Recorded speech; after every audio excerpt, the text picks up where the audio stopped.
Sports and politics, mix and mingle. I'm Stacy Johnson. Joining me tonight is Aguna, who's late. Again, you guys can get on him when he gets on. The Nigerian moderate Republican, Keith, the constitutional conservative, Stephen, the independent thinker, and my cousin Todd. Is he really the independent thinker? Yes. Or the dark web thinker? Oh, here's Aguna late, and Aguna, the Nigerian moderate Republican. All right. The Pretty late stiff. He's Aguna. pretty Good evening. Good evening. So Good evening. I don't know if you all know, but we will not default, says Speaker of the House Kevin McCarthy, on the paying our bills with the debt ceiling drama. According to the New York Times, the LA Dodgers face backlash after rescinding a pride invitation for one of their baseball games, saying they did not want to distract from the event. The Dodgers announced that the Sisters of Perpetual Indulgence would not attend. Now, other groups are pulling out. The United States remains in a heightened threat environment with recent racist and ethnically motivated attacks, the Department of Homeland Security advised today. Stephen, as NASCAR easy talks Why about didn't you put your thumbs down on that, Republican? Wait, you can't just interrupt me in the middle of my intro. How are you just going to do that? No, we're not doing that. Penguin Random House and 5 authors are suing a Florida school board over book bans as Ron DeSantis announced his bid for president of the United States today on Twitter under disastrous conditions. Denver and Miami are leading their series, and which NBA coach is going where now that there are a few NBA coaching positions open as the one in Philadelphia?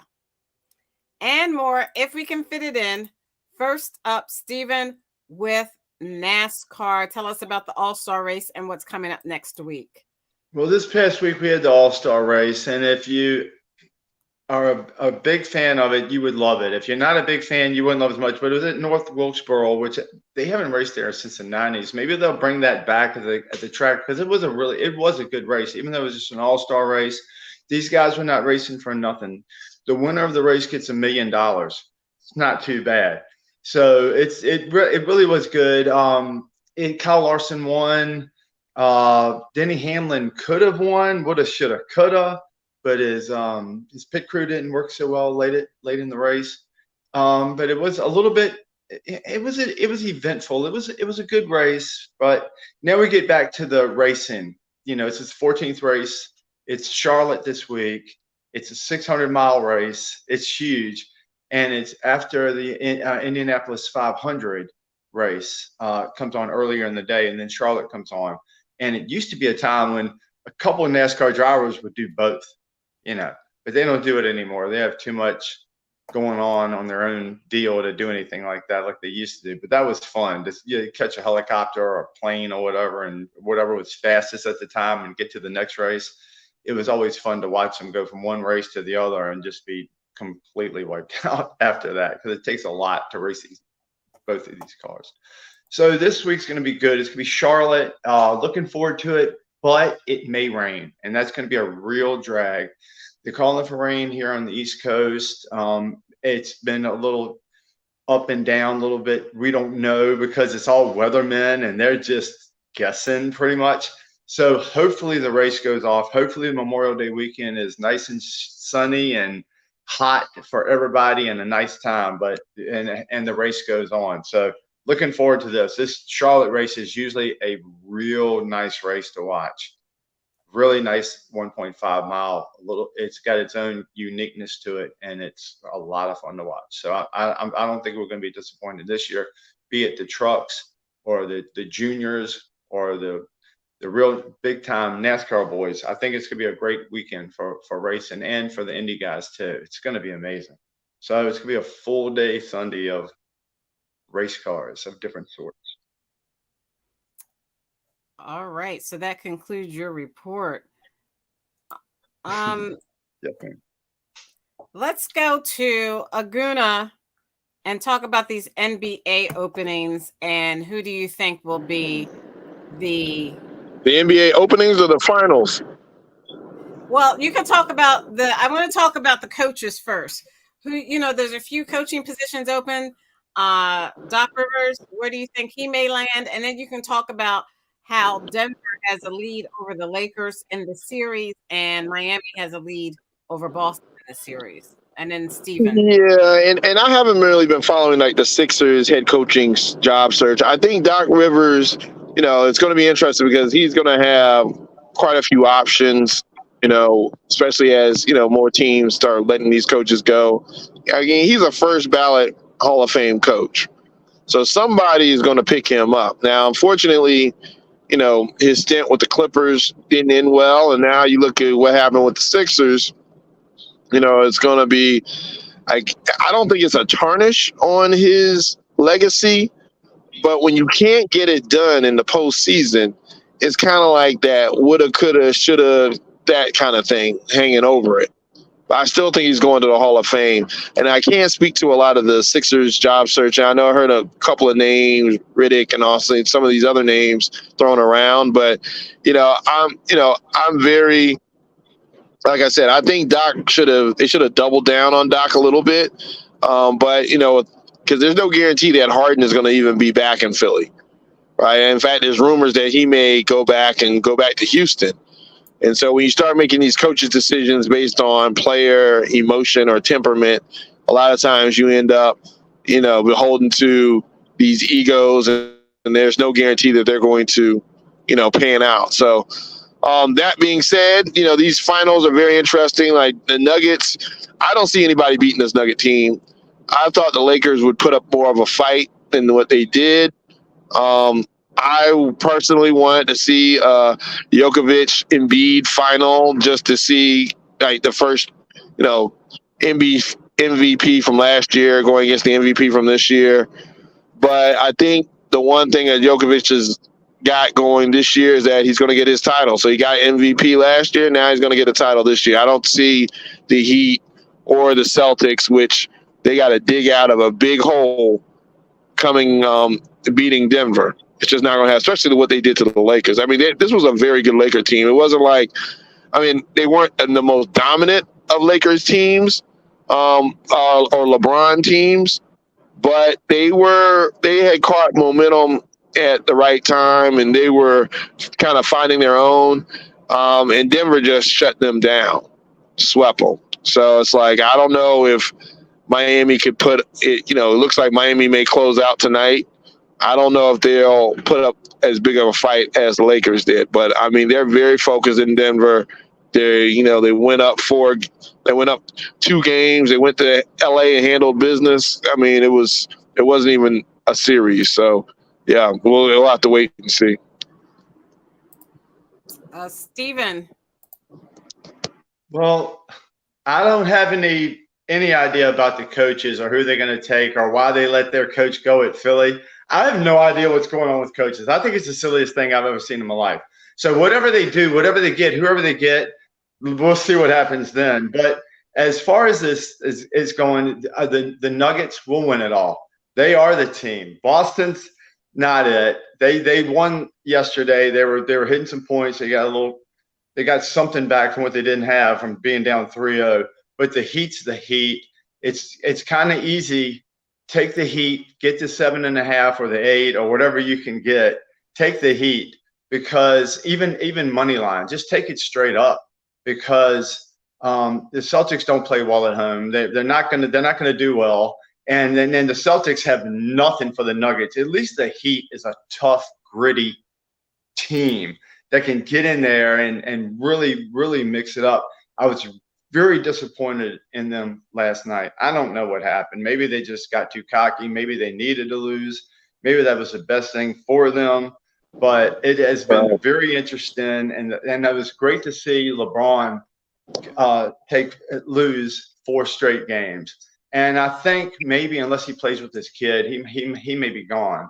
But that was good. You know, So I mean, you don't like LeBron? I don't like LeBron. I like LeBron for what he does and for who he is on the court, but for sometimes he just gets a little bit too much, man.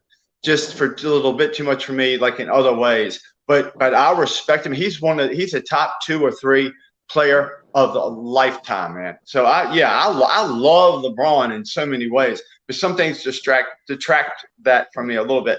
But I'll get over it. That's just a me issue. But yeah, LeBron's great. But it was kind of cool to see a superstar go like that because they were playing a team that I had, that I kept backing, that kept making me happy. You know, so I love Denver. I love the Nuggets, and whoever they play, I think they're going to annihilate.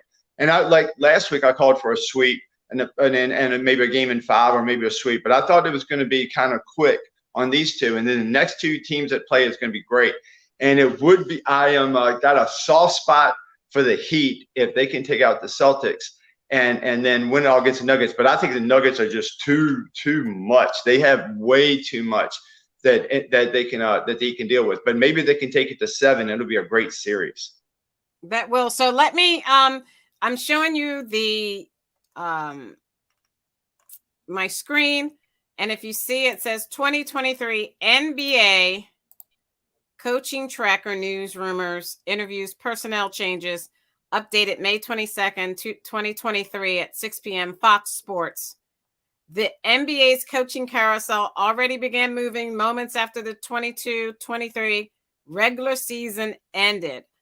A couple of teams announced that they were moving on from their current coach. And here's the latest news. Hired. The Houston Rockets agreed to terms with former Celtics coach Ime Udoka to make them their next head coach.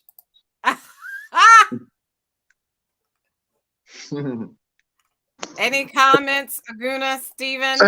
No, I don't even know who that. So I mean, I admit, I don't even really. Ime Udoka is? No. Not really. What are you talking about? Is that the guy that from the Celtics? Oh, okay. That was the guy from the Celtics that was dating Nia Long. Yes. Oh, that's where I know that name from. Okay, cool. Yeah. Well, I heard the guy outside of the situation of what it was. I mean, I heard the guy was a good coach. Now, I'm surprised that the Houston Rockets hired him. That's pretty interesting. But yeah, I mean, well, if it's not. Reality television is not made for TV. So, I mean, this will bring some. Includes our show. And exactly. He's going to replace Steven Silas. Steven, what were you going to say? Oh, no, nothing. Okay. Let me go on. Candidates for the Detroit Pistons, Raptors assistant coach Adrian Griffin, Bucks assistant coach Charles Lee, the Heat assistant coach Chris Quinn, the Bulls assistant coach Josh Longstaff, the Nets assistant coach Brian Keefe, Vanderbilt men's basketball coach Jerry Stackhouse, former UConn men's basketball coach Kevin Ollie, Pistons assistant Jerome Allen, Pistons assistant Rex Calamian. Hey, that's the Jerry Stackhouse? Yes, and former Celtics coach. I didn't realize he coached at Vanderbilt. Right. Okay. These people all interviewed for the head coaching job with the Detroit Pistons. Aguna. That would be cool if Jerry Stackhouse got that job. I think that would there's be a problem going from college basketball to the NBA, just like, college football to the NFL. You rarely see. I mean, but he's also a former player, right? So, I mean, it's kind of like, most of them are former players, but you rarely see any type of serious success when you see a college coach. Well, I mean, I'm talking about former player at that level. I mean, some of these NFL coaches do coach in college, then go to the pros, but I mean, it's not, again, I watched him play. And so now he's at the age, well, okay, there's a natural progression of things where, he taught at the college level, he coached at the college level, so maybe he's ready to coach at the pro level. I mean, I think that's a natural progression. What resources you have and the circumstances are one thing, but, I think part of this shows growth. All right, Aguna, whatever. I don't agree with that. Let me move Yeah, on. of course. I mean, you just jump from a off the street to a coaching job in the NBA, not from a college coach to the NBA. Well, we see what So happened where would with you get a coach from if you're not coming from college or some other? You don't have a stepping stone. You're just get gonna. them. The stepping stone is usually these coaches for these professional sports were assistant coaches for the professional sports, and they moved a lateral move as opposed to that type of big jump. So If you look at, Stackhouse goes wait a as minute. the If you assistant look coach. at the Oregon Ducks coach who left the Oregon NFL, the college football and came to Philadelphia Eagles, he didn't do that well. He went back to the Ducks or whoever he Yeah, I went back to. mean, that's a matter of opinion. Oh, you thought he Because did great? you can say he didn't do well, but he only had one losing season in Philadelphia of the 3 he was here. He And made you the think playoffs his first year. Okay, and you think that was he great? missed the playoffs the next year, even though he had a 10-6 record. He didn't do bad. I mean, he just wasn't. I think part of it was he tried to do college things at the pro level. He had to deal with egos and big contracts and all that stuff versus being used to at college just dealing with the talent. So I think My point exactly. Thank you. But look at the track record. He had one of the highest winning percentages. It doesn't matter. It doesn't All right, matter. so wins and losses don't matter. It doesn't matter when you're trying to make that leap and make adjustments. Sometimes, it would probably been better for him to be maybe first a defensive coordinator or offensive coordinator and then or assistant coach and then go into that head coaching spot because like you said, there's politics within that head coaching position and you have to understand. Yeah, but I mean, look at all the guys that did that and weren't as successful as Chip Kelly. I mean, there are people that have been assistant coaches and all those things. You still don't guarantee that you make the transition. I just think a lot of it's circumstantial. I do think I give Chip Kelly credit because without Chip Kelly, we wouldn't have won a Super Bowl. He brought in Lane Johnson. He brought in a lot of these guys that contributed big time later on when the Eagles made their run. So he knew what he was doing to a certain degree. I don't think he was just very popular with the fans and eventually the players. Okay, so Stephen, did you have a comment before I move on to these other teams? No, Aguna said it all. He said it quite well, and don't be agreeing with Aguna because in 5 more minutes you're going to be probably calling him all. No. Okay, Stacey, I'm going to agree with you on this point. Because I retract the part where I was back in Aguna. I'm gonna back you now. Man, no, I really just I don't have enough information to give you a really good breakdown of this thing. If I don't, then I don't have any. I'd rather talk about hockey when it comes to my time. Okay, so let's go back to the screen. The Milwaukee Bucks, they're looking at 1, 2, 3, 4, 5, 6, 7, 8 candidates with Nick Nurse, Charles Lee, James Borrego, Kenny Atkinson, Adrian Griffin, Scott Brooks, Mark Jackson, and Chris Quinn.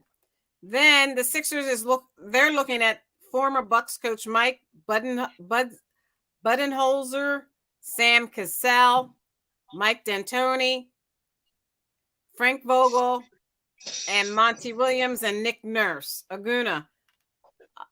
Yeah, the name that jumps out. The names that jump out at you. Sam Cassell just jumps out at you, right? So it's like, coach. Yeah, he's also a former player, right? Mike D'Antoni is former Rockets and Suns coach. Frank Vogel is former Lakers and Pacers coach. Mike Budenholzer is former Bucks coach. former Suns coach Monty Williams, and former Raptors coach Nick Nurse. Out of all of them, I like Nick Nurse or Sam Cassell.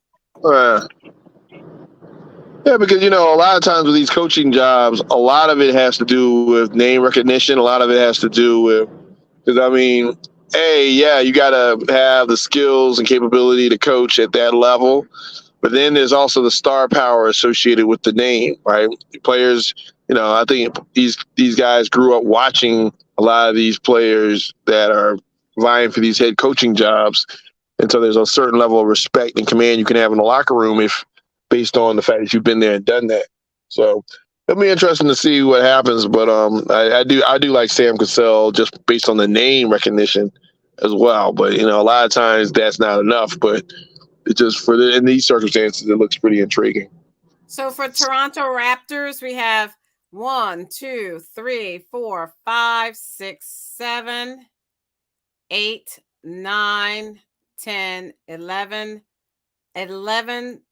people they're interviewing, one of which is the WNBA's Las Vegas H coach, Becky Hammon. They're looking to put a woman in. Let's start with Steven as the head coach for the Toronto Raptors. How do you think that's going to work, Steven? No, that's not going to work. That's not going to work at all. I mean, I think a head coach for a professional team, they're not ready for a woman yet. Maybe if she's so much better than everybody else and she can prove that she's so much better than everybody else, maybe. But I think that these men will respond more to a man than to her. But if she can prove that she has so much more ability than they do, then she should be the coach. I don't know how do you do that? I have no idea. I have don't no think. idea how you. I'm pro woman. I'm a woman. However, I don't think she is. I don't think this is the time for women in men's head coaching NBA. Just because that's what I'm saying. But I feel kind of bad saying it. I think that you should. Y'all are being very misogynistic. Shame on both of you. No, I feel kind of bad saying it, but Stacey, I understand the point. Very real. We're being very honest. I think she can Shame do the on job you. better. I think she can do the job better than all of those other candidates. She could probably do the job better, 10 times better, but because she's a woman, they're not going to bring her in there. And if she is a woman, it's going to take some time for them to give her the respect that she's due. It's going to take her some time to, the players and the staff and the assistant coaches. Exactly. And the conditioning coaches and, the so she should be an assistant, right? She should be an assistant first. Yeah. Yes. Come in like everybody else. Yes. But maybe not because she's been a head coach for a professional. She wasn't a head coach for a college. But was it for women? Basketball team. Was she a professional women's coach? Yes. And you have to come in at some point. That doesn't count. I don't think now is the time because unfortunately, like all you men on this show, you guys are a little sexist. Ooh. We're not sexist. Speak for Keith. We're realists. That's Keith. Truth hurts. We're not sexist. None of us are sexist. Let's move on to the Washington Wizards. This is Steven's team. They interviewed two people. Why you got to put that on me, Stacey? And Trajan Langdon, huh? Why you got to put that on me? Because that's your team. Stacey. Put it on us. What you saying? Why do you put it on me like that? They can't win a game. I got other teams that I root for. I can't root for people who can't ever win at all.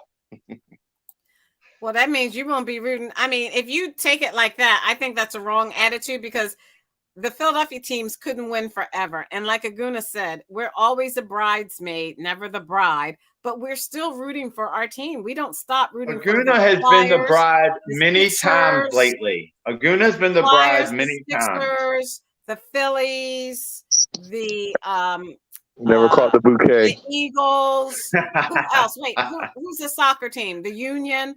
We never stop rooting for all of our teams. The Stars. The Stars. We never stop rooting for them just so they don't win. Yeah, but what is it? Not USFL, but the other league that's doing well up in Washington. What league is that?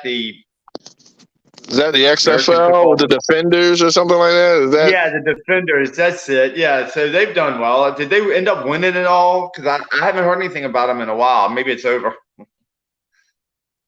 That should tell you something because I haven't Right. either, and I haven't I necessarily haven't, looked yeah. either. But if that's the best that Washington can do, then I'm rooting for them like that. But I mean, it's been about 100 years since the Redskins been to the playoffs. 150 years since they've been to the Super Bowl. It's been a long time. So it's hard to root for a team like that has bad coaches. And we just got rid of a really bad owner. Maybe everything will change now. Maybe the karma will get good and we'll start winning and we'll start having things happen. But I don't think for some reason that owner, Dan, we won't say his entire name, there was something wrong with him. I don't know what it was, but I heard when I was young, when he bought the team, when I was a young man, that he really wanted success for his team because he's a real fan. And a real fan with real money bought this team, and he's going to make it something, and he never did. So maybe now we'll have something that we can root for, but it's been really, really rough. And it's been a lot rougher than it has been in Philly or Dallas or New York or anywhere, I think. I think the Washington team has had a big beat down, and it's time for a bounce back, and we will win the division this year. Bank on it. That's Yeah, odd. right. You just I said, don't think you believe that. yeah, did you With hear him? He Sam just said we Howell, never win, and then or he said North we're going to win Carolina's the division. North He goes Carolina's from never finest. winning in 100 years to winning the division the next year. I'll put $3 on us winning the division, and with the odds I'm getting, that could pay a mortgage payment probably. Okay, so I'm going to move on to us. I've been waiting for, and I think he's been waiting, but Keith has been, I don't know what Keith is doing. With a homosexual lifestyle. So they discriminate against me. I would not be allowed in certain venues that they would be allowed in. Okay, so people like me who agree with me and believe like me, we would be excluded. See, but the American experience, being an American, is better to hold that flag up proudly. Okay, all right, Keith. I'm sorry you can't go on a diatribe. You have to make a point. Well, that's my point. My point is they discriminate. They're doing the very same things that they accuse those on our side who disagree with them. Okay, but you're not talking about, Keith, you're not talking about what happened. Nobody knows from what you just said what happened with the LA Dodgers. That's what the article was about. And you said nothing about what happened with the LA Dodgers. Well, with the LA Dodgers, the gay pride event is to be celebrated, I guess, during one of the games or something. That's all. And the Dodgers invited them. First, they invited them in, and then they excluded them, said no, because they got pressure from the Catholic Church because the transgender men were dressing up like nuns and, parading themselves like nuns. And that's an insult to the Catholic religion. So that's basically what happened. Keith, how do you? That's in the article, and I apologize because I did not read it. But that's actually in that article that they were going around doing that. Yes. Well, I've got the article up here on the screen, so let me. I got it here. New York Times. Does it show the Dodgers face backlash after rescinding Pride Night invitation, saying they did not want to distract from the event. The Dodgers announced that the Sisters of Perpetual Indulgence would not attend. Now other groups are pulling out. So let's see. This was by Scott Miller on May 18th, 2023 in the New York Times. Do you have a picture of the sisters? Wait a minute, I'm looking. That's why they call themselves sisters. They're men. Drag what? queens. Yes, Stephen, they're men. They're drag queens. And they call themselves sisters? That doesn't make any sense, Keith. Are you making that up? Nope. If she can find How a can they picture. call them? Yeah. Oh, look how they are getting. So why into would they this. pick on the? Oh, why would they pick on Catholic religion? Here it is right here. Wow. Here's the picture right here. There it is right there. Oh my goodness. Okay. So I mean, there it is right there. Yeah. There it is right there. Why do you keep repeating yourself? Because I'm trying to get a response from you all. Well, here's a well. Todd, do you want to comment on this, or who you want to comment on No. this? I No, want what you to- mean, Todd? Todd doesn't determine who Todd comments Todd on is anything. Todd's going to defend it. Keith Todd's called going to Todd defend out. it. Keith called Todd out specifically when he was talking about his comments. So I didn't know if he wanted to respond to that. He will. Todd, Right. you Yeah. can't control Todd. God. No, you can't. Lord help We're not me. going to try. Okay, am I Not going on to Earth. speak now? Not on or- Earth. We don't know. We don't know. Okay, Are you? go ahead, Aguna. You go because the I mean, Trump supporters so are just part too of me, much for me. look, I know that the Dodgers. I mean, I don't know. They are independent. They are privately owned, so they can kind of decide what they want to do and face the repercussions based on what they're doing, right? So I know we all try to politicize these type of things. I mean, my whole thing is this: I just want to be left alone, all right? I think Keith, you alluded to in America, you can express yourself, you have freedom of opinions, and all these other different things. And I get that you don't want to be attacked or feel, but it's almost like a tit for tat type of thing. You're saying that you are persecuted against and you can't say these things, can't say these things. You can say whatever you want. I mean, and the thing is, you can say what you want, but if there are ramifications to what you say, you can't be mad at you have to be accountable. So, and if you're saying that the accountability aspect is swung to this other side that you're against, I mean, you still have the free choice of deciding what you want to do, where you want to live, and all these other things. So it's almost like, are you whining about some other group that's getting a little bit more attention than you, or are you really concerned that your freedoms are being taken away? And I would argue to the latter, because I have no problem with the gay community, because I don't indulge. I mean, if they want to choose, whether I agree with them or not, they don't keep me up at night trying to worry about what they're doing or how they're impacting me. It just does not, it's not top of mind in my house or in my circles and my friends. I'm not sitting here losing sleep on what the gay community is doing. And as long as I do that, I don't really feel impacted by all this stuff. If the Dodgers want to do what they want to do, fine. All right. Yes, the gay community did a backlash, so be it. But at the end of the day, that's not something that I'm talking about at my kitchen table. Okay, That's so right. if you look at this picture, and then Stephen, and then we'll bring in Todd. If you look at this picture, it says the Sisters of Perpetual Indulgence describe their organization as a leading edge order of queer and trans nuns. And what was happening with the Dodgers is the Dodgers. Hey, I mean, Wait, I can see why the Dodgers don't want to entertain this, though. Aguna, stop. I was in the middle of sorry.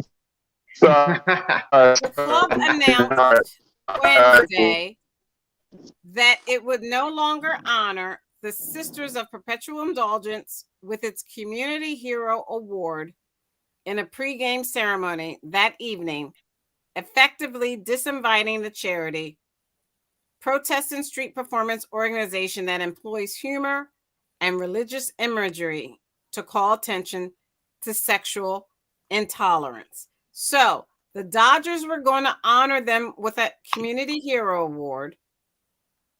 And then ahead of that happening, they disinvited that group.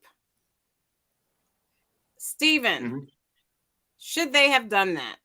Absolutely. This is ridiculous. Anything adults want to do, I know everybody on the show, I'm not going to speak, I guess I can't speak for everybody, just for myself. Anything adults want to do, I don't care. But, this show they're putting on and this, you're putting down the nuns and stuff. You want to do that and you want to have a big show somewhere that I can go to, that I don't have to go to, that's fine. Just do your thing. But your place at a baseball game, you got little kids here at a baseball game. And I don't think kids should be exposed to something like this, like nuns having strap-ons or whatever they're doing. Nothing's cool about this. I like humor. I like people that are different. I like people who are theatrical. I like everybody. I don't like Aguna. I love everybody. Like you were saying, I don't care what anybody does. But there's kids around, and that's what they're saying about in school and things like that. Don't bring this crap around children. It's fine. You do what you want to do. I love any kind of performance. It's fine with me. Whatever people want to do is cool, but don't involve the kids. And there's a third of the people there are kids. Half the people. I don't know how many kids go to games anymore, but it's just kind of funky because let's keep something. Let's have something pure. Let's not make fun of people's religions either. That's just not cool. If you're going to do it theatrically somewhere when people can pay to go see it. Okay, thank you, Cousin Todd. I have no comment.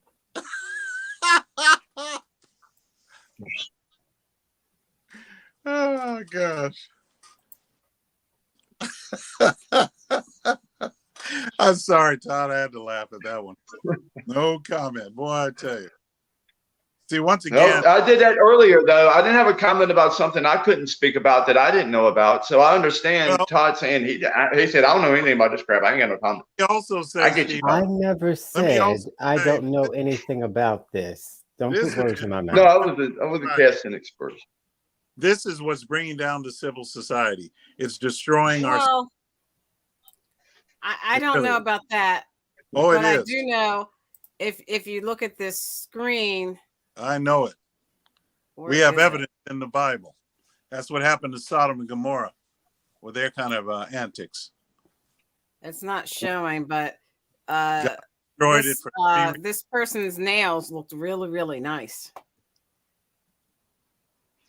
God destroyed. When they stopped at LGBT, because I could remember that.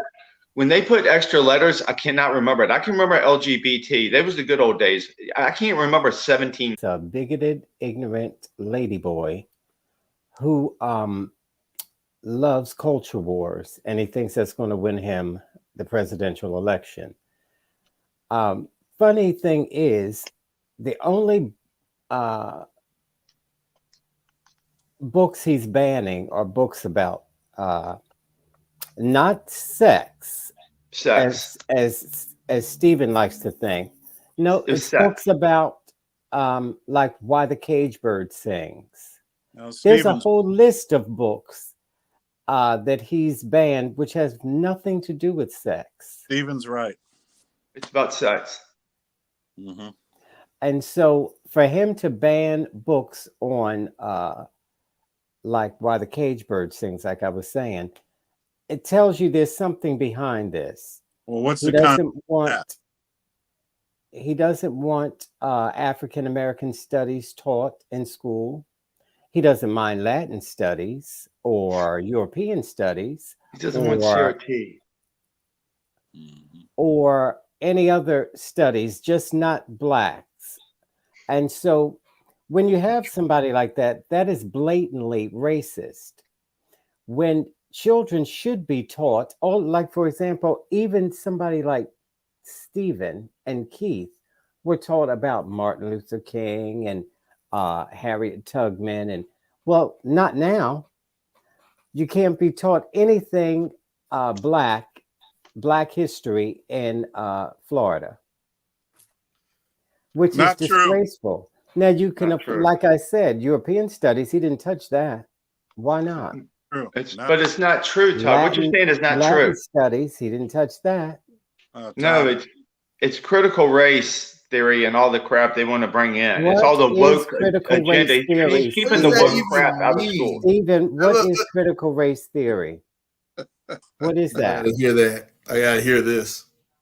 How many books did the left ban? Critical race How many books did the left ban in the last 3 years? How many books? So he doesn't know what critical race theory is. But he's heard white Republicans say that over and over again. Excuse me, I'm showing you my screen. Excuse me. If you look at this screen, I'm sharing it.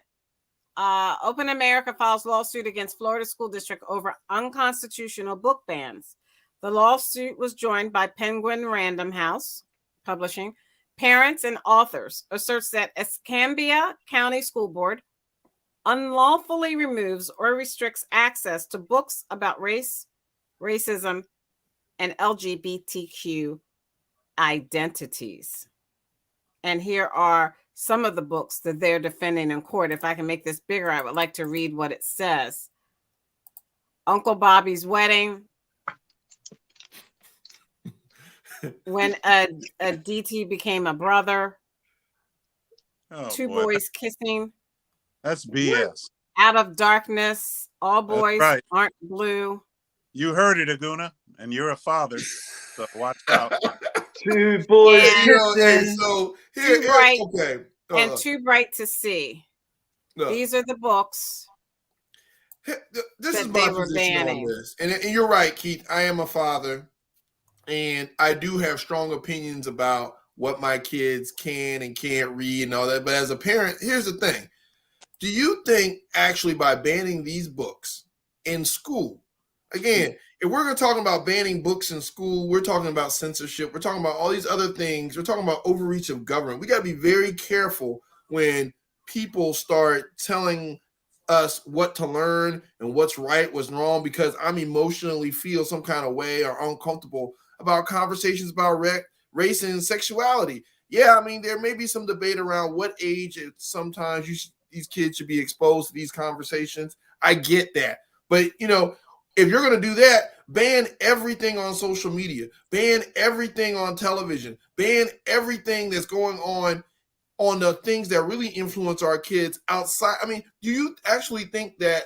the school is the only thing where these kids get exposed to these conversations and what's happening right now? And for DeSantis to make this an issue, make a non-issue an issue, throwing down terms like woke and critical race theory, not even knowing how to define what critical race theory really means, which is based on libertarian principles around overreach of government and how if government's unchecked, they can break us apart based on racial divines or racial influences. That's not, that is, having that conversation is not indoctrination. All right. It's actually when government in particularly tries to tell you what to learn, where to learn it, and how to learn it, you think that's a bigger threat than the actual exposure to those books. I get it. Some of those conversations make me uncomfortable. I may not want my kid to be exposed to that. Great. Exactly. Right? Have a conversation about that. Let's not let the government come in there and tell us what to learn. Because again, they don't want you to learn about Harriet Tubman. Really? They don't care about learning about Harriet Tubman. Nobody said you couldn't learn about Harriet Tubman. What you're saying is not true. Nobody said they don't want them to learn about Harriet Tubman. What you're saying is a lie, Aguna. Retract your statement, Aguna. No, I'm not. Retract your statement. Nothing. Nobody said Harriet Tubman is not in the agenda. Nobody said that. American programs. Why is it only the African American programs that he has issue with? Not Asian studies, African American studies. Because it's being pushed by the Marxist left, and they're trying to push an agenda through school to brainwash children. That's why they're not against anything from any other race. It's only that race because that race is being used. One at a time. People can't hear you all. They're doing it for Asian studies. They're not pushing, the left isn't pushing it for Asian studies. No, because there's no reason, because they're not trying to tell lies and to override what you are saying common makes no sense sense. is. So it's only African American studies. It's not Asian studies. Yes, because they're using African Americans as they do to divide. This is part of the big divide. This is how they continue the divide against people. I want our listeners to listen to this. This is what we need to be. Listen to what Stephen is saying. Right. He, as a white man, is saying that African American studies is being somehow used by the leftists to push some type of agenda that he's it's not African American studies, which actual African Americans do. Blah blah blah. What it is they want to push lies. That's not true. They want to push non-truth and call it the truth. Like what? That's what critical race theory is. Like what? That's your opinion of what it is. That's not. No, it's not anybody. It's not my opinion. It's the absolute factual things that have known to have happened. Give me an example. All right. Excuse me. Example. It's not my opinion that Jesus was on earth. Jesus was here. That's not what we're talking about, Stephen. But I mean, in general, these are facts. He's giving you an example, Guna. Of critical race theory. What do you mean? Stacey then went crazy. Instead of Stacey saying, give him a specific about what you're talking about. She just said, he give you opinion.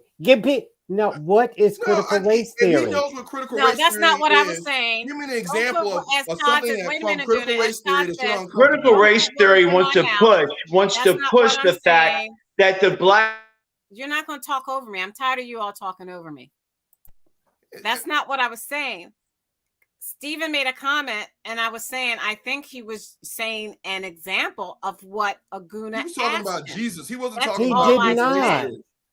Okay, whether he actually did it or not, sure, That's what the that's up to listeners want to debate. hear. But my That's what point the is, listeners I want to think hear. that's They what want he to see was if you know what you're trying to talking do. about, Stephen, But and you go don't.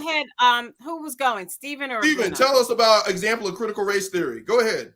What I they're will. trying to do is create Not critical trying race to theory do. is Tell me an say example. that there's a group of people in this country that are downtrodden and they'll never be That's not up true. because they're being held down by the white people, and white people have all this privilege. And that's what critical race theory is. It's not a That's not libertarian what it thought. is. It's not That's not anything what you it is said at like all. that. What it is it's a Marxist thing to divide this country. That's all it does, to divide the people. And why do y'all push the division of this country instead of the unification of all of us? Why do you want to push critical race theory? We all know the history of black people and how wonderful and rich it is in this country.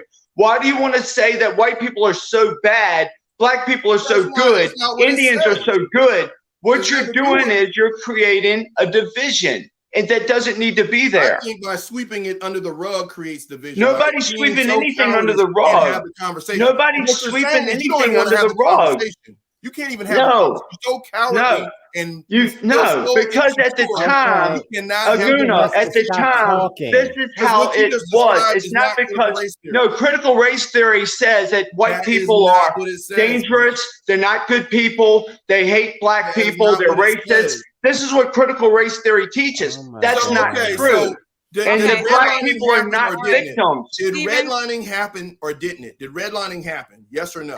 And Aguna, after this, I'm stop stopped. asking the questions and then bring in Todd. No, Todd. I asked a simple question to Stephen. Did redlining happen? Yes or no? Redlining. What is redlining? When you put your eye makeup on?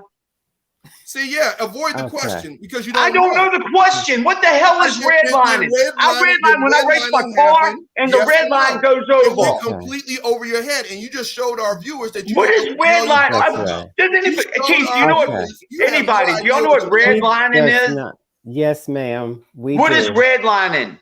No, he's trying to I'll deflect. explain Say it. you don't I'm know not what trying it to means. deflect. I don't know what it means. Exactly. Okay. So you don't know what critical race theory means. Wait a minute. What is redlining? I'll Todd's going to explain say it. to- Let Todd No, say no, it. no. Go Let ahead, Keith say it. Keith said he knows it. What is redlining? Okay, ahead, let Todd. Keith. Well, let Keith answer it because I don't Keith, think what he is knows redlining? either. I want to answer it with also my other answers. Anyway, redlining is just when they say that blacks, they have a limit as to where blacks can purchase homes and so forth. That's one example of redlining. If I go to California and in California they say you can't live in this neighborhood because no blacks are allowed. That's part of redlining. That hasn't been like that since the 50s. Yeah, exactly. Well, What are we talking about redlining? I think you're. But I see, want to say this. again, I that's good. That's good that I you want to said answer. that. Hold on, That's hold good on, that you guys. said that. I'm glad you said that, Stephen. It hasn't been like that since the 50s. So why are we talking about redlining we're having now? a conversation. No, listen. Let me answer. It's not like that anymore. It happened in the 50s, but because of what happened with redlining and restricting where African Americans could live, that had a direct impact on wealth in this country as far as access to resources, schools, and things like that, that eventually cascaded down into division of class and economic, social That's issues. called Now African American Studies, dum dum. Yes, No, what that's you what could we're have talking about. done, And what you could having have done, a that lot of people regret. conversation, why is A lot having of this people conversation didn't do their impressed you? own Hold thing. on, let me A lot of finish. black people just took what happened and didn't do their own Stephen, thing, let him which they finish. should He have. let you talk. He My let you point talk is- nonstop, Stephen. My point is, by at least acknowledging that it existed, we can start having a conversation and start healing. It's not about making you feel guilty. It's about acknowledging the past so we can avoid that. Because at the I'll end of the never day, feel guilty. Let me finish. I'll Let me never feel finish. guilty. At the end, again, you did because you were like, oh, people are bad about people. Listen, because redlining happened and that impacted social economic conditions in this country, right? You fast forward to today where you want to make sure that you check government. Again, this is a libertarian principle. The government enabled redlining to happen. So critical race theory, acknowledging that the government, if unchecked, can be a threat to our society, should not be a threat to you. It should undermine a lot. Critical race theory is actually based on conservative principles, but you don't want to 70 years later. Again, 70 years later, what are you talking about? Left conspiracy. 70 years ago, there was redlining. Again, Why do we completely over do your we head. still redline? You know what? I apologize if you're unable to grasp Do we still redline? I apologize. Do we still redline? Unable to have this conversation. Who redlined? It was 70 years ago. It went completely over your head. I get it. It went completely over your head. Okay. Stacey, All right. let me speak also. So- I didn't speak on this. Guys, I think Stephen spoke enough. I think that our listeners now understand that you don't know what the hell you're talking about, Stephen. It was beautiful. Who knows redline? Exactly. Follow up, The same person that doesn't know what critical race theory means. I know what critical race theory does. Critical race theory. Aguna and Stephen, please let Todd go. Oh, go ahead. Go ahead, Todd. The floor is yours. Okay. My point is proven. You get smoked again. Your point is stupid. Oh, that's very They're not. Your point is stupid. Something 70 years ago. You don't understand it. Yeah, it's stupid. I would say the same thing if I had nothing to say. Okay. I don't understand it. Now, You all were supposed to Clearly. let Todd go, and you Go didn't. ahead, Todd. Sorry. No. We're trying to. I'm going to try one more time. To follow up on what Aguna was saying about redlining and the fact that Stephen didn't know what that meant tells me you need to do your research. When you say, that was way back then. Now, that's not true that it was way back then. But let me just focus on that. Remember that, which all of a sudden there was vacancies. So that still happens. That's another way of redlining. So, but that's still happening. To get back to, of course, that still happens. Still, it won't happen to you, white boy. Well, I take that back. They'll take one look at you and say no vacancy. But to get back to DeSantis and this lie about critical race theory, this is what Trump supporters do. They mix that in with African American studies. African American studies has nothing to do with critical race theory, but you lump that in with it because you don't know any better. And you on the dark web and you believe what they say. So African American studies, which have been taught for years and years, DeSantis doesn't want it taught. Yet you can teach everything but European studies is fine. Why is that? That's not a question for you. I'm just putting that out there. Stacey, can I make a statement? Bigotry is why. Go ahead. All right, I have two. I want to answer Aguna's question and I want to answer Todd's. I'm gonna ask you Make it quick because I've got to move on. All right, here it is. Here it is, Stephen. 3 points. Stephen will agree with me on this.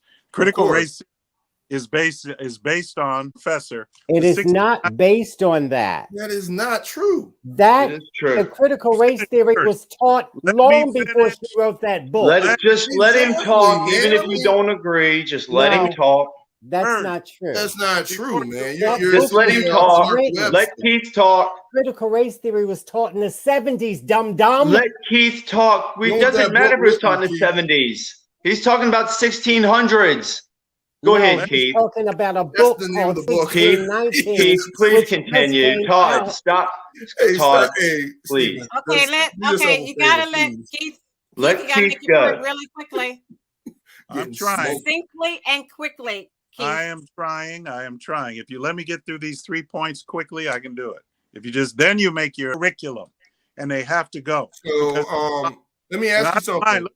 Don't ask him anything, Aguna. I don't have time. If there's no such thing. Did Jim Crow exist? Yeah, and it was from the Democrats put Jim Crow out there. Okay, the I don't have Democrats. time. Isn't that systemic racism? I gotta share the screen, and then we've got Isn't that Nas on the systemic phone. racism? Well, wait, Whether it's Democrats or Republican, I don't care. It's systemic, right? Okay, For the but just last let 50 me. years, we've had affirmative action. That takes care of any red lines or red linings or I whatever. thought you sound crazy 50 before. years of You're just trying to affirmative break the action record. wiped out You're just trying whatever to break red your own line record. you want to talk about.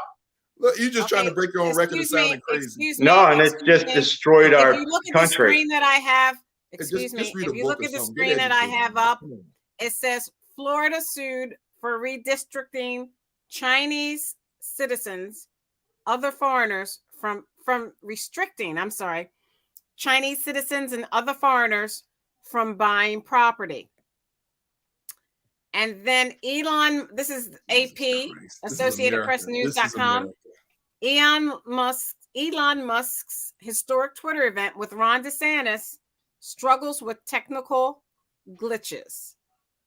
They said as Florida Governor Ron DeSantis announced his run for president, it started off with technical glitches and near half-hour delay. And that was today, not they put Tuesday. It didn't happen Tuesday. It happened Can't today. launch his campaign Unless it happened You think he yesterday. can run the country? So I want to move on to the debt ceiling, but I have Nas on. Nas, what comment did you want to make? Oh, he's gone. I lost him. Okay. Stacey, can I say real quick about that? What you just talked about? No, you cannot. We're not there yet. Elon is MAGA. That's why Okay. Elon did that to take brother. out DeSantis. Elon is MAGA.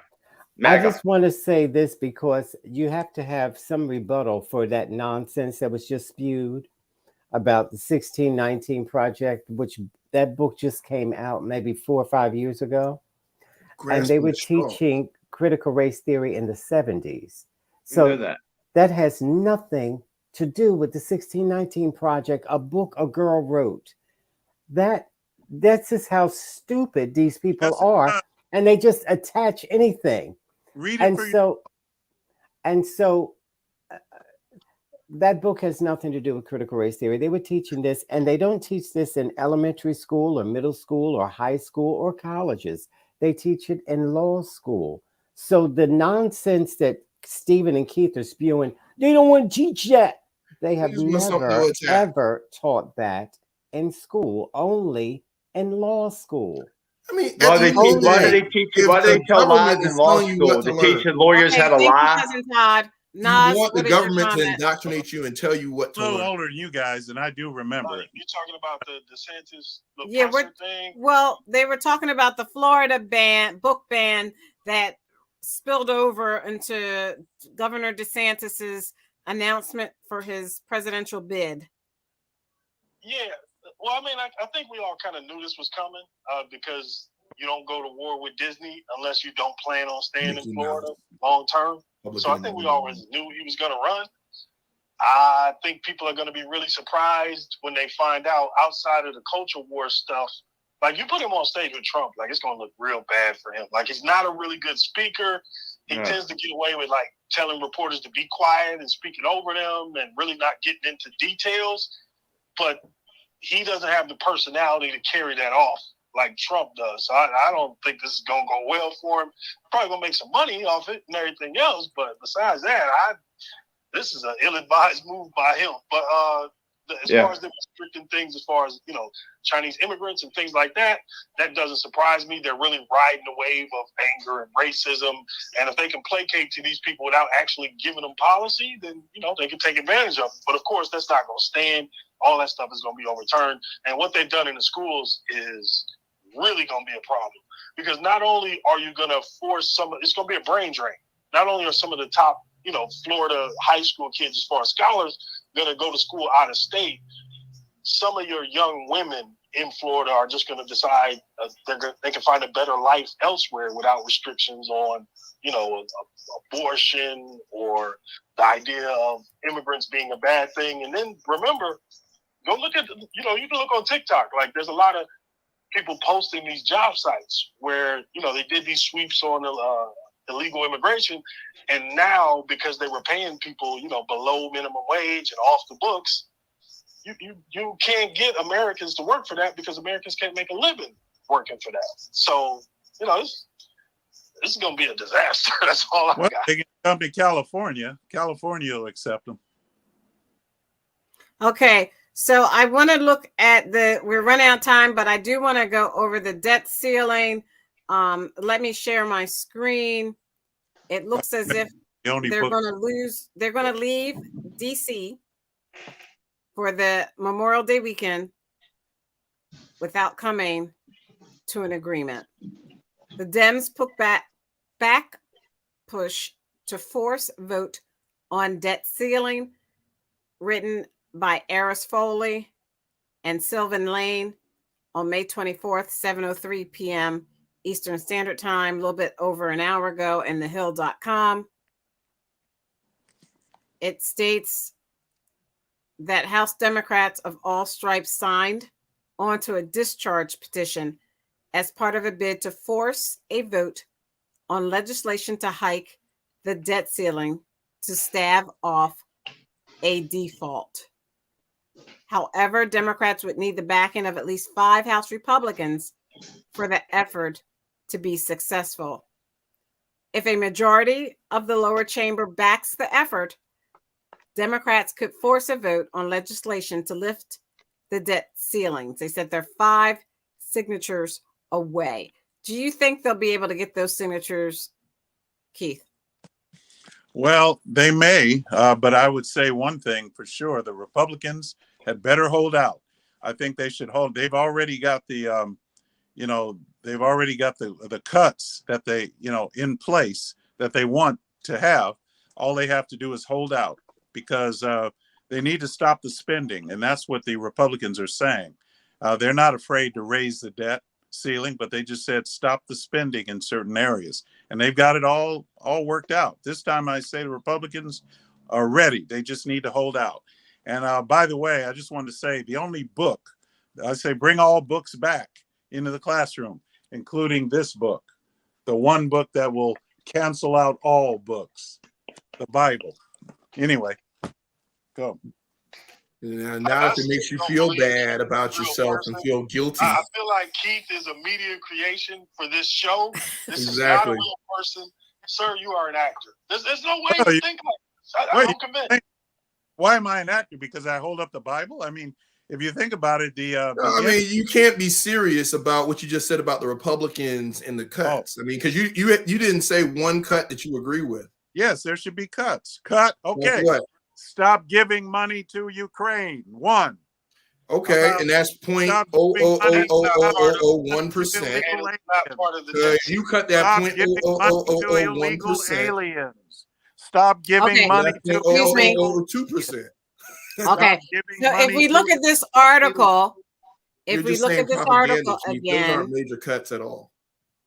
If we look at this article again, two I mentioned. it says that major cuts. Democrats face a tough challenge in trying to round up the necessary GOP backing for the plan, particularly as the party locks arms, the Republican Party locks arms behind Speaker Kevin McCarthy amid tense debt limit negotiations with the House. Brian Fitzpatrick of Pennsylvania Republican said, we're not even close to anything like that. So the question is, if they're no longer close, are they going to do basically, Stephen, what Trump told them to do, which was default on the loan? Just hold out, Republicans.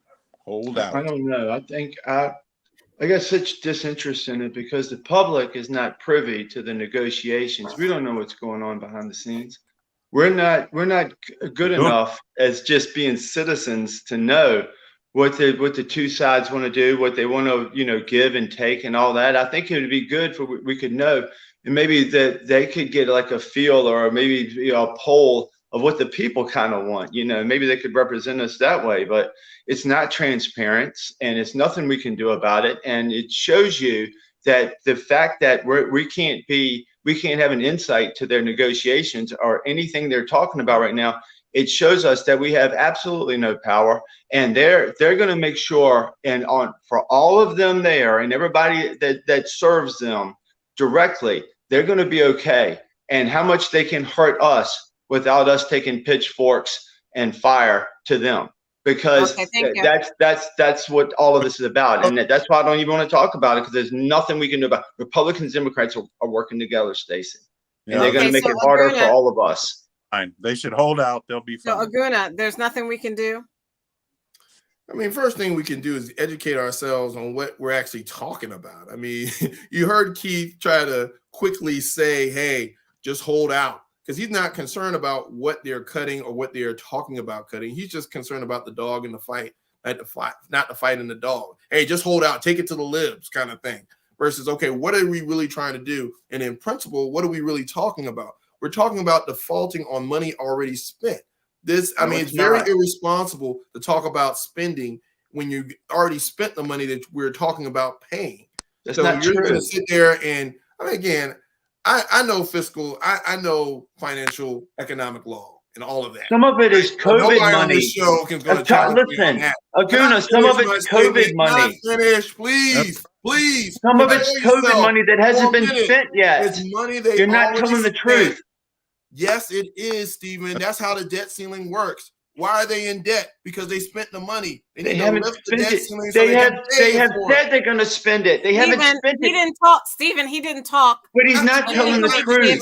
He didn't talk. He doesn't know what he's talking about. We need to be very specific, He's because lying, if Stephen is on here running his mouth lying, on things he doesn't know nothing about. I mean, He's lying. again, the debt ceiling is to pay off debt. Point He's blank. lying. You don't talk. We don't have a way of knowing they're in cahoots. This is some type of game. It's like, no, you can look up what the senators and congressmen are saying. You can look up articles that are writing about this right now in real time, because this is a really big story. Another thing, you can go back to stories from 2010. This is the first, the first time this ever existed, where one party decided this was a way to kind of drive a wedge and make some political points. So I hear what you're saying, Keith. On its face, it sounds like a good idea. Hey, well, if we cut spending, well, again, I'm going to explain to you the time to do that. The time to do that is during budget discussions, not after you've already spent the money. Then you come back and say, well, I guess we should make some cuts here. No, this is political gamesmanship at the expense of the American people, because ultimately the regular 9-to-5-er, those are the people who are going to get hurt the most, because the cost of money is going to go up. Essentially, it's going to be more expensive for the government to borrow, and also the people who own those T-bills, they're going to make a killing because they're going to continue to buy and stash away for later. So the big donors, the people who you were just talking about manipulating the system, those people are going to benefit, man. So I have no idea why people keep falling for this trick. And Stacey, let me just say this. Biden, I do got to say this, though. I'm really disappointed in Biden, because the idea that you would put your most vulnerable part of your caucus on the table as the chess piece to negotiate with is disgusting, unethical, and cowardly. Okay, so wait. is. When you say that, Nas, explain it to people who may not understand what you're saying. Okay, so well, I can help with that, because at the end of the day, they're well, only they're going to take away. I agree, because they're agreeing to certain cuts, and they shouldn't negotiate any further than that. That should be their. They shouldn't agree to any cuts. Okay. They should just strictly do a clean bill up or down on the debt ceiling. They're talking about the Republicans are only targeting things they think Joe Biden. They're only targeting things that they think Joe Biden won. I'm disappointed in Joe Biden. When you say, okay, this is not something we should negotiate with. Normally, this is a parliamentary procedure, something that just happens every year. Every few years, you sign a document and you move on. You should negotiate. But the idea that Biden would say, okay, if we are going to negotiate, these are the things I'm willing to discuss cutting, which are all things that affect the elderly, working class people, children, the so-called set-asides for social programs. Those are the things that he's willing to negotiate. So that's where the cowardly angle from Biden on this. Well, but here's the thing, Nas, and I see what you're saying about him being cowardly, but I also see a play in this, because again, if he puts those chips on the table and the GOP goes for it, because again, they're very easy. They're not only concerned about the fight. They don't care about what. Right. All we need to do is get the Democrats to cut spending, and it's a win for our caucus, because McCarthy knows that his caucus won't vote any other way, right? So at least he can go back to his caucus and say, hey, we got the Democrats to do something, and there's something very critical and near and dear to them, right? But you think the Democrats are going to turn back around and say, look at this. The Republicans are only willing to raise the debt ceiling to pay for money they already spent if they hurt you more. This is going to be used as a political bargaining chip to show that, hey, you know what? If these guys are in power and you continue to go along with this nonsensical cuts, I mean, what do they want to cut? They want to cut student loan relief that Biden pushed through. They want to cut IRS, what they were doing, tax collecting, all the things that Joe Biden kind of used to kind of make big wins. They want to come back and they want him to negotiate on that.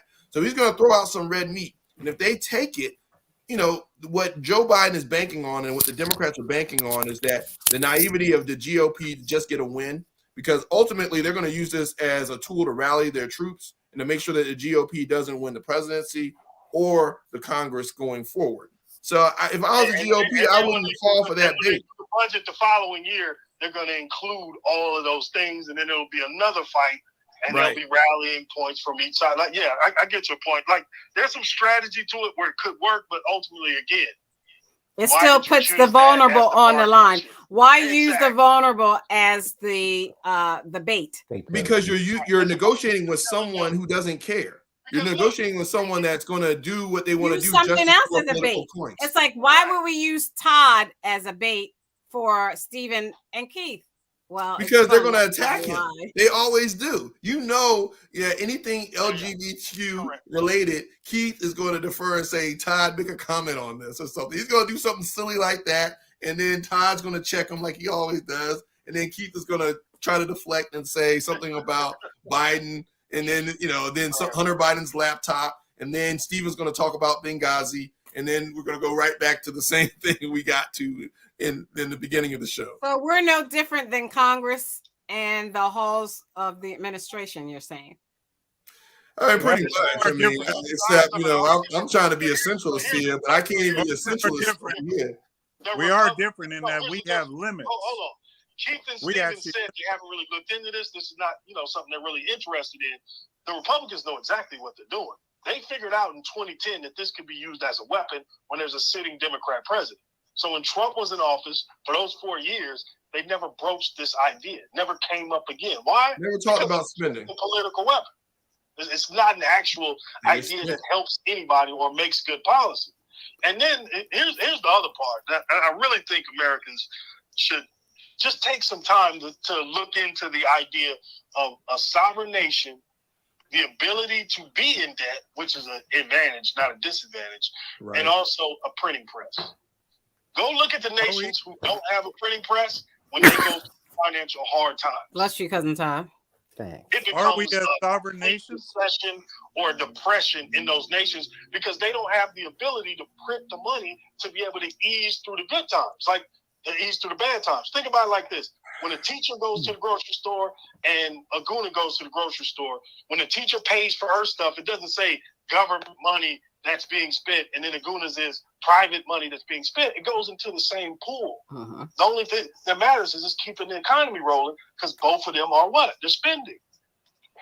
So the dollar is the world currency. The dollar is the world currency right now. Exactly. Why mess with that? Why mess with that? All right, thank you. We are out of time. We're going to start our round table. We will not have a live show next week to celebrate Memorial Day. Please remember those who fought in our country and gave the ultimate sacrifice of their lives so that we are free to say whatever we choose to say on this show during your Memorial Day holiday. We'll start our round table. Actually, this time I'm going to start the round table off. And then we'll go to Keith, Stephen, Nas, Aguna, and Todd.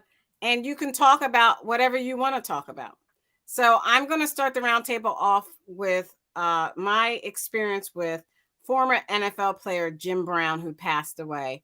My heart, thoughts, and prayers go to his wife and children.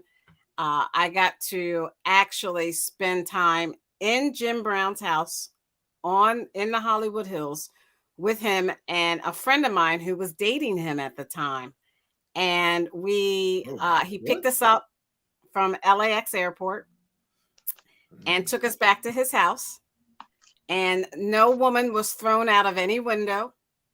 He was a perfect gentleman. He put my bags in the back of his brown Mercedes convertible he said he had since his football playing days. That night we went to see the premiere of More Better Blues with Spike Lee.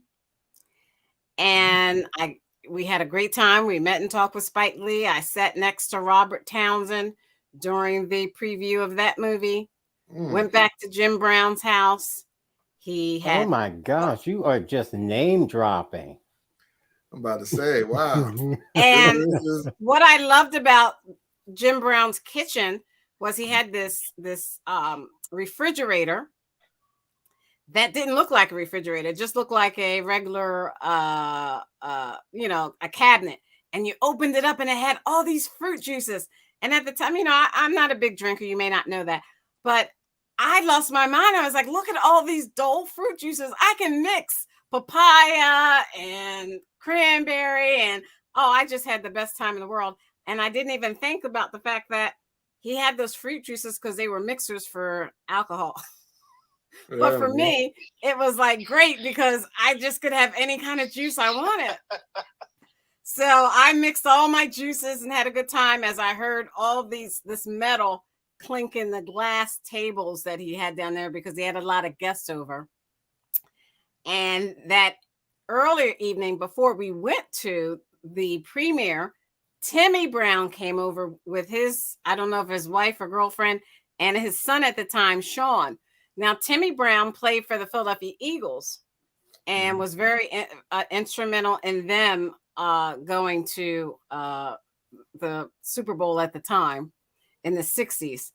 And he came over and had his son, who was a toddler, and he was out by the pool. And now, of course, Sean Brown is much older, and Timmy Brown was in the Hall of Fame especially for the Eagles. So that was a great, great experience at the time. I didn't know anything bad about Jim Brown or anything negative, not bad, but anything negative about him. And he was very kind. He was a gentleman. He had a big, big picture of Louis Farrakhan and his wife up in Jim Brown's living room. And I just want to say, Jim Brown, you were very gracious and very polite and very nice to Paige and I. And thank you. And you lived a life well lived. Keith. All right. Well, just wanted to say that from a constitutional perspective, it's important for the audience to know, and you can read this for yourself in articles of the Constitution. The government, when the government spends money, every time the government spends money, that's taking money out of your pocket because you are the government, you and I.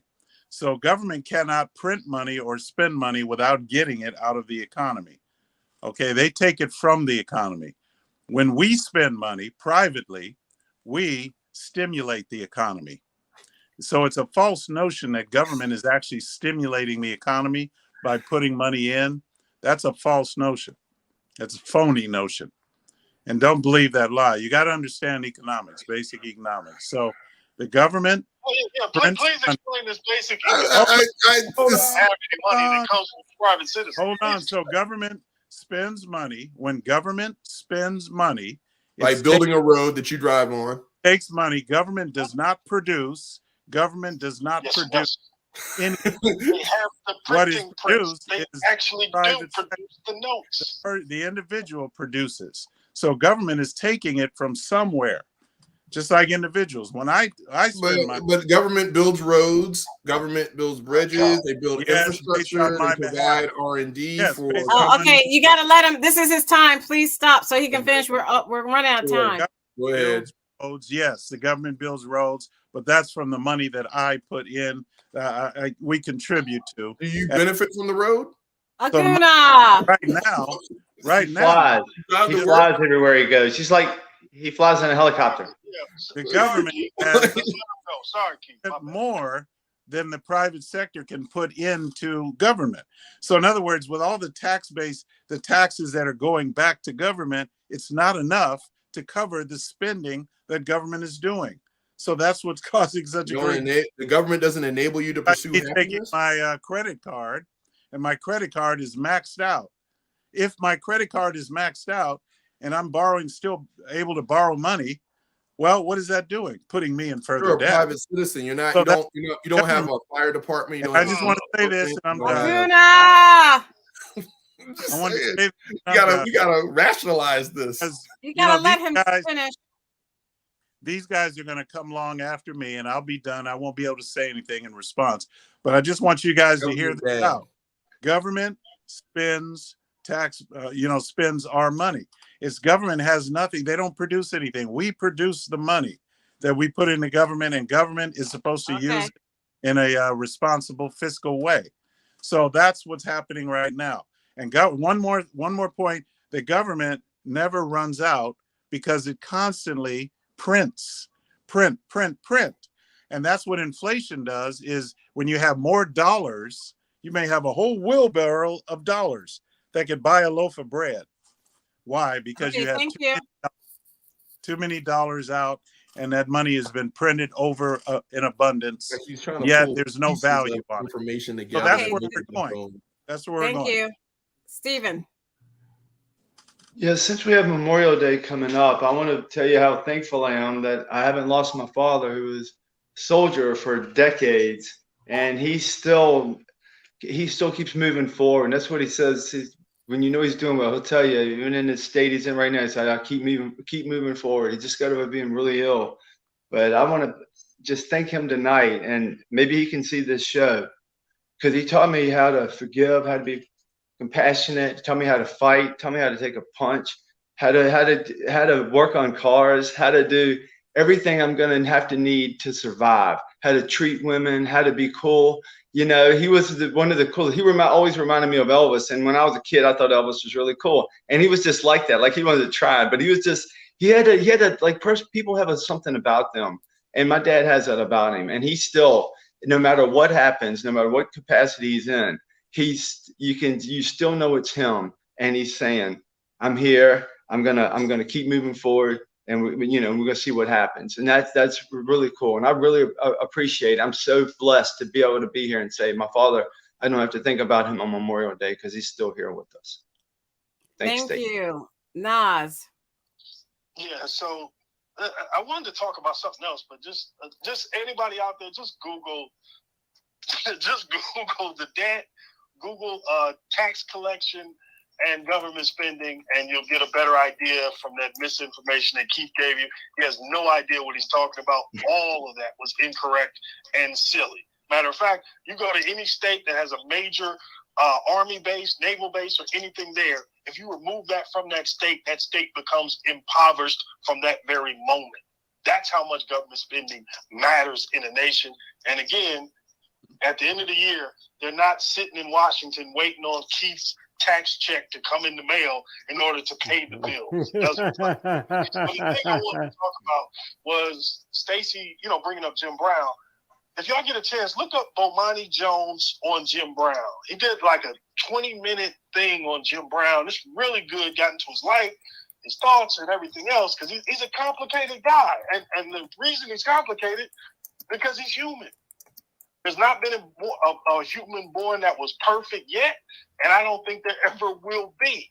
So when we discuss Thomas Jefferson, and you say, "Hey, this dude was a great mind as far as building things, as far as understanding governments and different systems," but he was also an enslaver, and he impregnated a teenager. When you look at the story of Sally Hemings, complicated legacy. Thomas Jefferson. You look at Jim Brown, this great football player, a man's man, movie star, but also abusive as hell to women. Threw one off a balcony. There's stories of some of the women being, really young as far as him dating and everything else. Really complicated dude. George Washington, great general, understood battlefield tactics, understood how to inspire troops. Also a terrible enslaver. Matter of fact, used the enslavement of people to enrich himself, and it was why he was able to walk away from DC at the time that he did. So again, there are no perfect people. Everybody is going to have a complicated legacy, from these famous people we talk about to your uncle and aunt and niece and nephew. all of us are going to have complicated lives where we did some good, we did some bad, and you just hope on the ledger you did a lot more good than you did bad. But there are no perfect people, and you can't get all crazy and sensitive when somebody brings up the atrocities of someone who committed them. So when Kobe Bryant passed, and rest in peace to him, I was real sad about it. And when people were reporting, some of the reporting brings up what happened in Colorado. Did he sexually assault that woman? We don't know. But to act as if the person who brought it up is in the wrong, and not just that, no, he's a human being. We do good and we do bad out in there. All right, thank you. And I have the article up. You can see, anyone can see it. Bomani Jones slams Jim Brown's ultimate disappointment.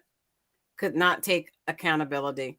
So that is in sportskeeda.com. I guess you can look it up and read it later on.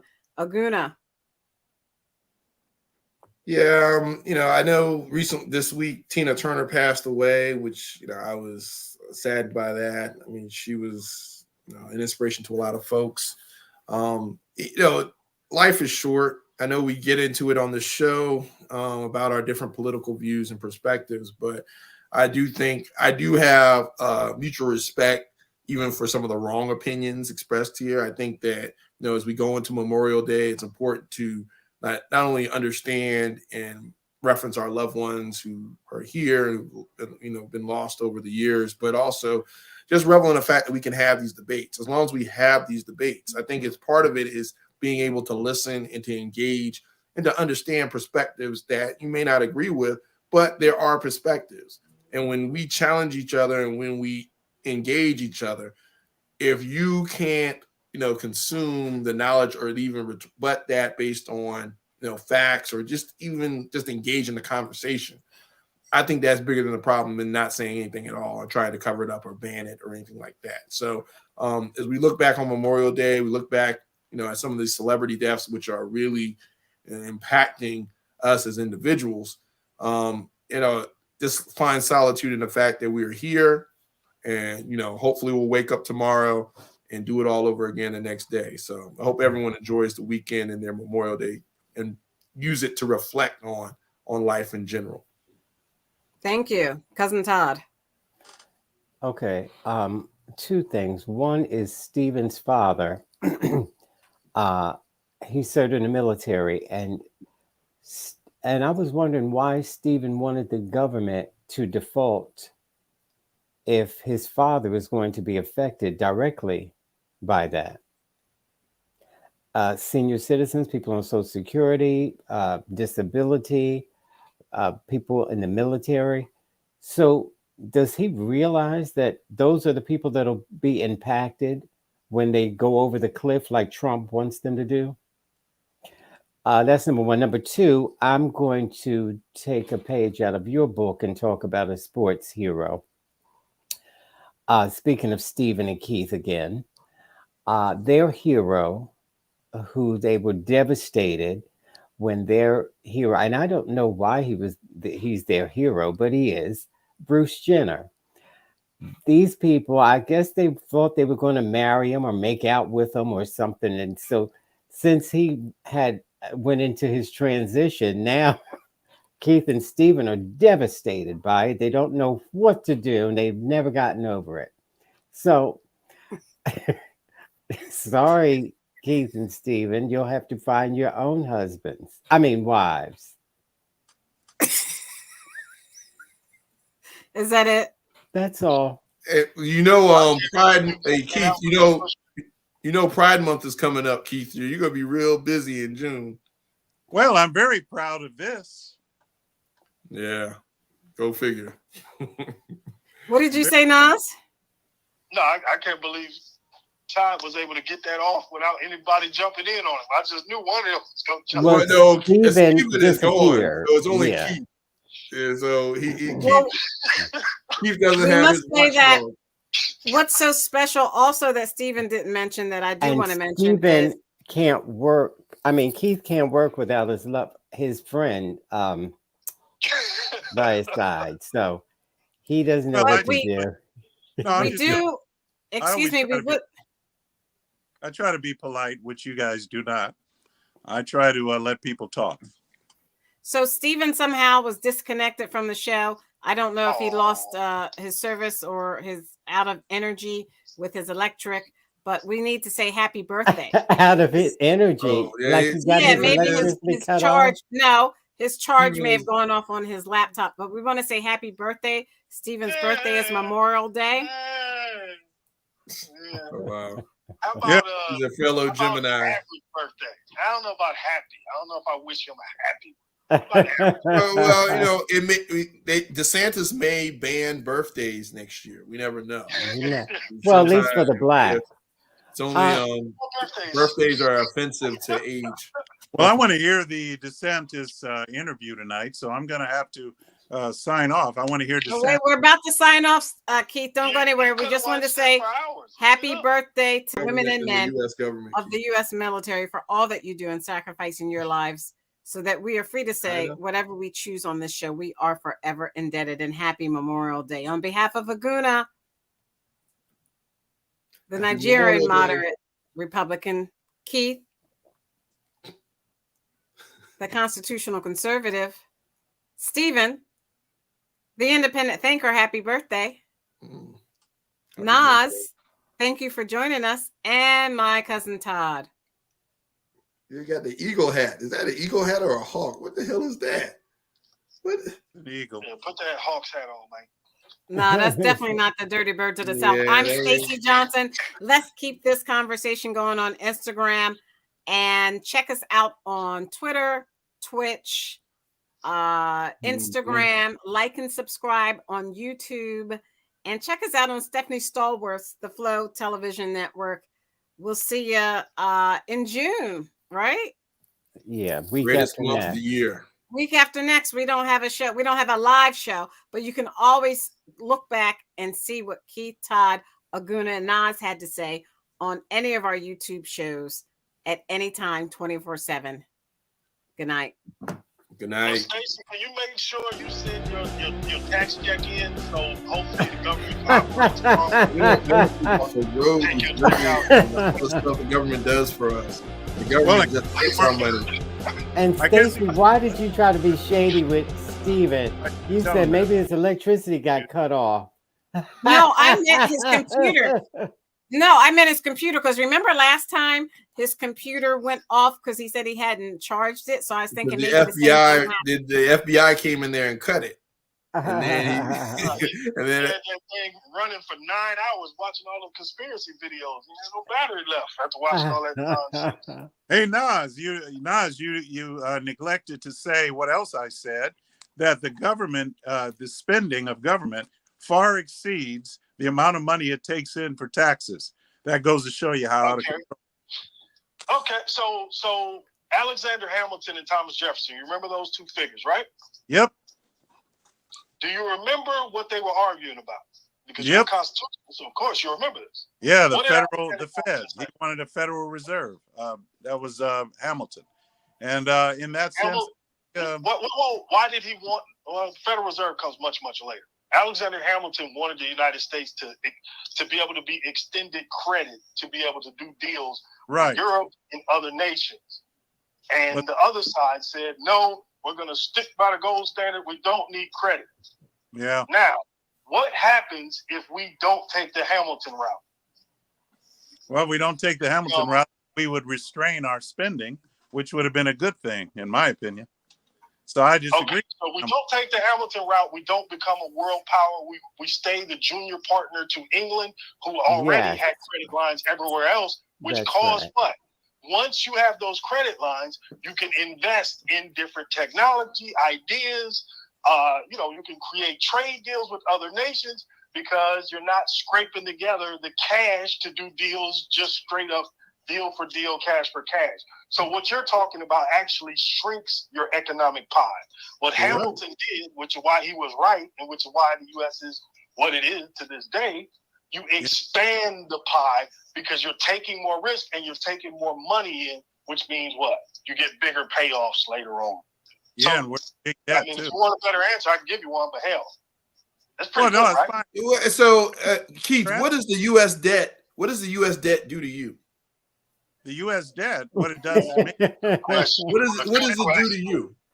what it does is the grandkids of me, your grandkids, your kids' kids, and Okay. future generations is what it does. It takes So away. what? No, tell me what it does to them. Well, we're spending for future generations. We're not spending our money. We're spending their money, and they will have to at some So point. what does that mean? I know that's a story. What it means is that's a tagline. well, what what does it means that mean? is future generations will have to pay, and they will be in a tremendous debt, and they'll be looking. Okay, so back. let me ask you this. So if you look at the amount of data created in the last 4 years, it's more than that man data. It's more the data that man created since his existence. So in the last 4 years, we've done things that we didn't know we could ever do, right? So to push debt to future generations, not having faith that the future generation, now we're putting in a position to solve those problems and to be in a position to create the artificial intelligence, all these different things that we can't even fathom right now. So on one hand, you're saying, hey, I'm doing all this for future generations, but you have no faith in the fact that future generations are coming up with solutions to problems that we don't even know are problems yet. That's what we're doing now. You think the people 100 years ago knew we would be dealing with the internet? No. That's what's happened. It's called humanity. We figure out things for the future generations. You're sitting here saying, hey, future generations, they're going to be in debt and all this other stuff. They'll probably be worrying about what planet they're going to live on. Yeah, okay, thank you. Good night. And he didn't say that when Donald Trump was president and We spent won't be more than any other president in history. No, because you're going to cut, because we don't need to explore space because it's too much expansion. Well, like Ray, I'll leave you with these thoughts. It's like what Reagan said. I'm from the government, the federal government, and I'm here to help. Have a good day. All right. And I'll Bye. leave it at As this. he was a Bye, two-term Felicia. president, it's funny, people, the government is bad for you. Well, I'm running for president. Like, what? Yeah, it's amazing. I mean, it's the biggest hypocrisy. I mean, look, Keith, I get it. It sounds good, but the reality is, I have faith in my son's generation and his kids' generation to fix these problems, or at least to come up with better solutions. That needs to be fixed. These are the assets of the wealthiest in the country, meaning they buy treasury bills, and when those things mature, they'll make a profit. That's why the government has debt to extend credit that they spend now. Why would you buy USA T-bills but won't buy T-bills from Venezuela? Because you expect the United States government to still be standing. But Keith never answered the question. What does the debt do to you, Keith? Nothing. The answer is nothing. Well, the debt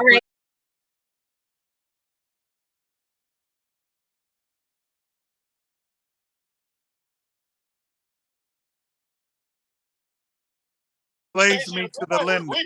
Just because you want to The go borrower watch is Monday Night enslaved. Football, whatever it is you're trying to do, let me try and stop us from Enslaved to the lender. The borrower is you as an individual, then stop spending. You can choose to stop spending.